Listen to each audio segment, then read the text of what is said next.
Hey everybody, and welcome to a special announcement, a schedule change when it comes to payments, Professor. Normally on Wednesdays, it's a Who Is Wednesday, but we have to make a class schedule change. Why? Because NACHA has released its first bulletin of 2019.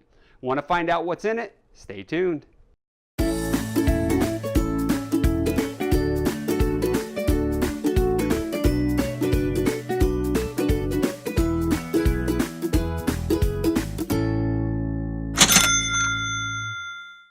All right, schedule change is required that we're going to now review NACHA's Operations Bulletin number 1-2019.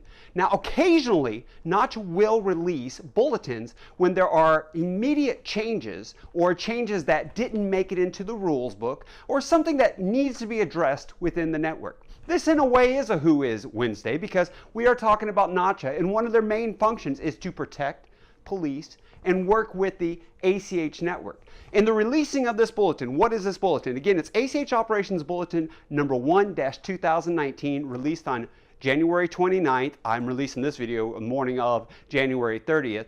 This bulletin deals with a indemnification agreement for use by financial institution in requesting return in funds from ACH entries.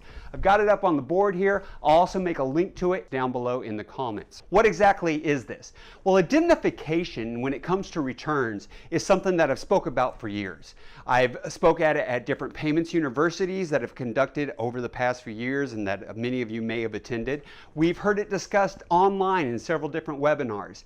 What we do when it comes to these particular indemnification requests is we see that the RDFI request that the ODFI provide indemnification. In fact, we'll see down here I got subsection 212, indemnification by ODFI for requested return.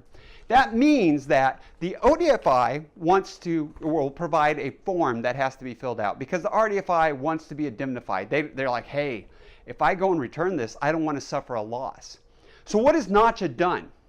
Well, in these unusual situations, or these unique, I should say, situations, and these are situations such as when the funds aren't fully there to be able to do the return. Maybe the return can't be completed via the ACH network.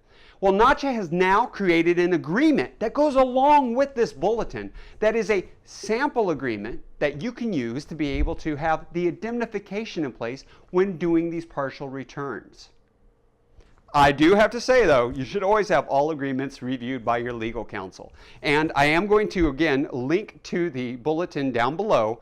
And if you have more questions or comments about this, please let me know. We'd be glad to address them. But it is important for all of you working in ACH, especially those of you working with returns, look over this bulletin, read through this bulletin, see if it's going to require a change to your policies and procedures.